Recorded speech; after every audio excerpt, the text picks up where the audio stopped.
Hi, ഇന്ന് ഞാൻ വയ്ക്കാൻ പോകുന്നത് ഒരു ഈസി ആയിട്ടുള്ള ഗ്രീൻ പീസ് കറിയാണ്. നല്ല ടേസ്റ്റായിട്ട് അപ്പത്തിന്.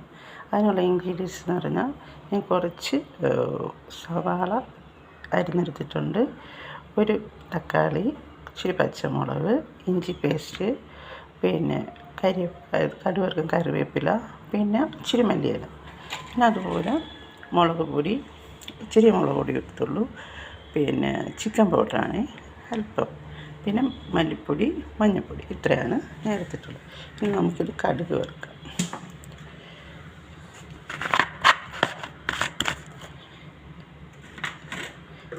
എണ്ണ ഒഴിച്ചു കൊടുക്കാം, അല്പം എണ്ണ ഒഴിച്ചു കൊടുക്കാം. പിന്നെ നമുക്ക് കടുകിടാം.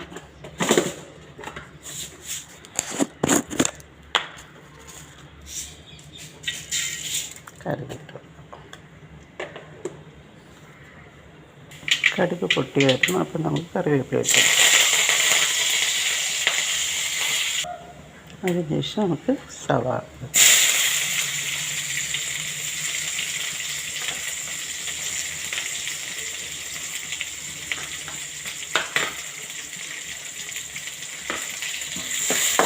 ഒന്ന് വന്നിട്ട് നമ്മളൊന്ന് വഴറ്റി കൊടുക്കും. സവാള ഒന്ന് നന്നായിട്ട് വരണ്ടൊന്ന് അതിൻ്റെ കളർ മാറിയിട്ടുണ്ട്. നമുക്കപ്പോൾ തക്കാളി ഇട്ട് കൊടുക്കാം. അതിൻ്റെ കൂടെ തന്നെ നമ്മൾ അരിഞ്ഞിട്ട് പച്ചമുളക്, പിന്നെ ഇഞ്ചി വെളുത്തുള്ളി പേസ്റ്റ് കുറച്ചിട്ടാൽ മതി. കുറച്ച് നല്ല ടേസ്റ്റാണ്. പെട്ടെന്ന് ഈസിയായിട്ട് എല്ലാവർക്കും വയ്ക്കാം. കുഞ്ഞു കുട്ടികൾക്കും വയ്ക്കാൻ പറ്റുന്ന ഒരു കറിയാണ്. പെട്ടെന്ന് നമുക്ക് ഈസിയായിട്ട് വയ്ക്കാൻ പറ്റും. ഞാനതുപോലെ ഗ്രീൻ പീസ് വേവിച്ച് വെച്ചിട്ടുണ്ട്. നേരത്തെ കുക്കറിൽ ഗ്രീൻ പീസ് വേവിച്ച് വെച്ചിട്ടുണ്ടായിരുന്നു. തക്കാളിയൊക്കെ നന്നായിട്ട് വെന്തിട്ടുണ്ട്, സവാള വെന്തിട്ടുണ്ട്. ഇതിലോട്ട് നമ്മൾ എന്ത് ചെയ്യുക, നമ്മൾ വെച്ചിരിക്കുന്ന എല്ലാ പൊടികളും കൂടെ നമുക്ക് ഇട്ട് കൊടുക്കുക.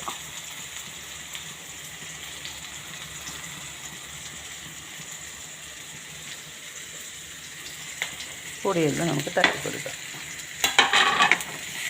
നമ്മളെല്ലാ പൊടികളും നന്നായിട്ട് തട്ടി കൊടുത്തിട്ടുണ്ട്.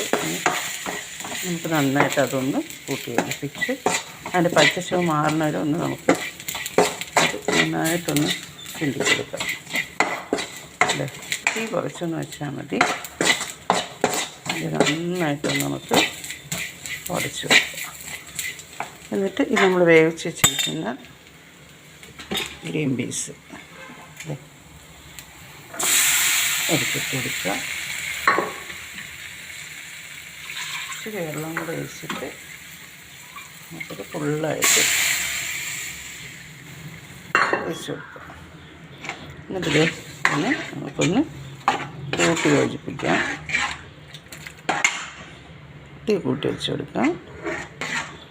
ഇപ്പം തന്നെ കണ്ടല്ലോ, നല്ല കളർഫുള്ളാണ്, നല്ല കളറാണ്. അതുപോലെ നല്ല ടേസ്റ്റും ആയിരിക്കും. നമുക്ക്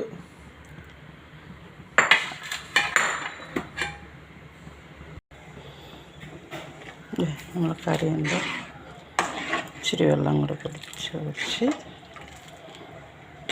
നമുക്ക് ഗ്രേവിയായിട്ട് എടുക്കും.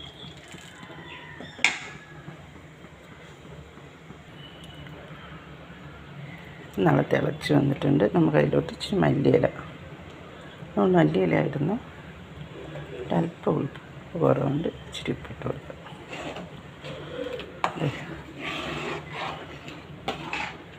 ഒന്ന് നന്നായിട്ട് തിളക്കട്ടെ. ഞാൻ ഫസ്റ്റിൽ തന്നെ ഇത് കടുക് എടുത്തിട്ടുണ്ടായിരുന്നു. കടുക് നന്നായിട്ട് താളിച്ചിട്ടാണ് ഞാനിത് ഇട്ടത്, ഗ്രീൻ പീസൊക്കെ.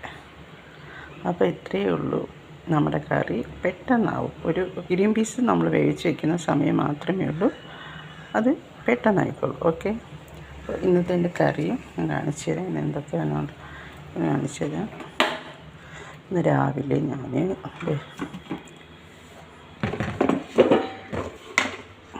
ഗ്രീൻ പീസ് കറി, പാലപ്പം, നല്ല പാലപ്പവും ഗ്രീൻ പീസ് കറി. ഓക്കെ, ഇതെല്ലാവർക്കും ഉണ്ടാക്കാൻ പറ്റുന്നതാണ്. പെട്ടെന്ന് നമുക്ക് ചെയ്യാൻ പറ്റും. എല്ലാവരും എനിക്ക് വേണ്ടി സബ്സ്ക്രൈബ് ചെയ്യുക.